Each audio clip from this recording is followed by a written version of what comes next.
Chapter 9. Elizabeth passed the chief of the night in her sister's room, and in the morning had the pleasure of being able to send a tolerable answer to the inquiries which she very early received from Mr. Bingley by a housemaid, and some time afterwards from the two elegant ladies who waited on his sisters.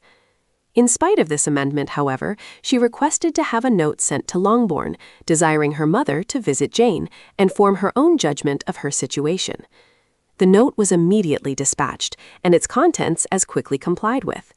Mrs. Bennet, accompanied by her two youngest girls, reached Netherfield soon after the family breakfast.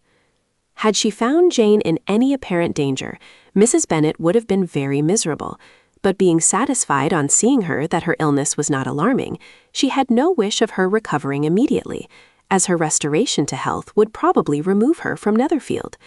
She would not listen, therefore, to her daughter's proposal of being carried home. Neither did the apothecary, who arrived about the same time, think it at all advisable.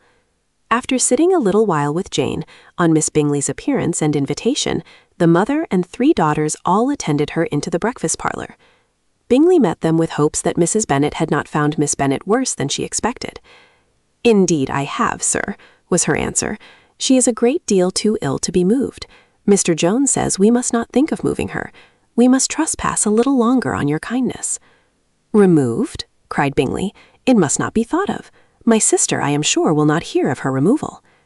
"You may depend upon it, madam," said Miss Bingley, with cold civility, "that Miss Bennet will receive every possible attention while she remains with us." Mrs. Bennet was profuse in her acknowledgments. "I am sure," she added, "if it was not for such good friends, I do not know what would become of her, for she is very ill indeed, and suffers a vast deal, though with the greatest patience in the world, which is always the way with her, for she has without exception the sweetest temper I have ever met with. I often tell my other girls they are nothing to her. You have a sweet room here, Mr. Bingley, and a charming prospect over the gravel walk. I don't know a place in the country that is equal to Netherfield. You will not think of quitting it in a hurry, I hope, though you have but a short lease." "Whatever I do is done in a hurry," replied he, "and therefore if I should resolve to quit Netherfield, I should probably be off in 5 minutes. At present, however, I consider myself as quite fixed here." "That is exactly what I should have supposed of you," said Elizabeth. "You begin to comprehend me, do you?" cried he, turning towards her. "Oh yes, I understand you perfectly. I wish I might take this for a compliment, but to be so easily seen through I am afraid is pitiful. That is as it happens. It does not follow that a deep, intricate character is more or less estimable than such one as yours. Lizzie," cried her mother, "remember where you are, and do not run on in the wild manner that you are suffered to do at home. I did not know before," continued Bingley immediately, "that you were a studier of character. It must be an amusing study." "Yes, but intricate characters are the most amusing. They have at least that advantage." "The country," said Darcy, "can in general supply but a few subjects for such a study. In a country neighborhood, you move in a very confined and unvarying society. But people themselves alter so much that there is something new to be observed in them forever." "Yes, indeed," cried Mrs. Bennet, offended by his manner of mentioning a country neighborhood. "I assure you there is quite as much of that going on in the country as in town." Everybody was surprised, and Darcy, after looking at her for a moment, turned silently away. Mrs. Bennet, who fancied she had gained a complete victory over him, continued her triumph. "I cannot see that London has any great advantage over the country, for my part, except the shops and public places. The country is a vast deal pleasanter, is it not, Mr. Bingley?" "When I am in the country," he replied, "I never wish to leave it, and when I am in town it is pretty much the same. They have each their advantages, and I can be equally happy in either."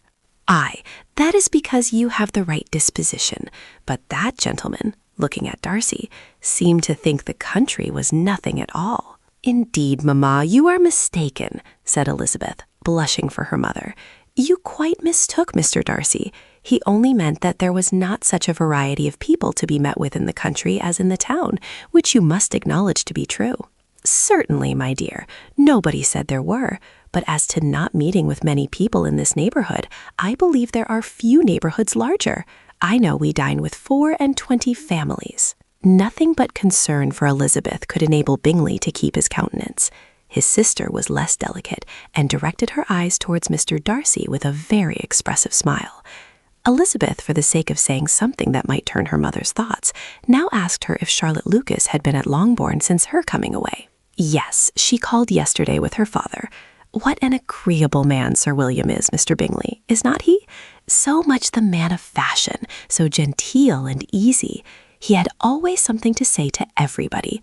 That is my idea of good breeding, and those persons who fancy themselves very important and never open their mouths quite mistake the matter. Did Charlotte dine with you? No, she would go home. I fancy she was wanted about the mince pies. For my part, Mr. Bingley, I always keep servants that can do their own work. My daughters are brought up very differently, but everybody is to judge for themselves, and the Lucases are a very good sort of girls, I assure you. It is a pity they are not handsome. Not that I think Charlotte so very plain, but then she is our particular friend. She seems a very pleasant young woman. Oh dear, yes, but you must own she is very plain. Lady Lucas herself has often said so, and envied me Jane's beauty. I do not like to boast of my own child, but to be sure, Jane, one does not often see anybody better looking. It is what everybody says. I do not trust my own partiality. When she was only 15, there was a man at my brother Gardiner's in town so much in love with her that my sister-in-law was sure he would make her an offer before we came away. But however, he did not. Perhaps he thought her too young. However, he wrote some verses on her, and very pretty they were. And so ended his affection, said Elizabeth impatiently. There has been many a one, I fancy, overcome in the same way. I wonder who first discovered the efficacy of poetry in driving away love. I have been used to consider poetry as the food of love, said Darcy. Of a fine, stout, healthy love it may. Everything nourishes what is strong already, but if it be only a slight, thin sort of inclination, I am convinced that one good sonnet will starve it entirely away. Darcy only smiled, and the general pause which ensued made Elizabeth tremble lest her mother should be exposing herself again.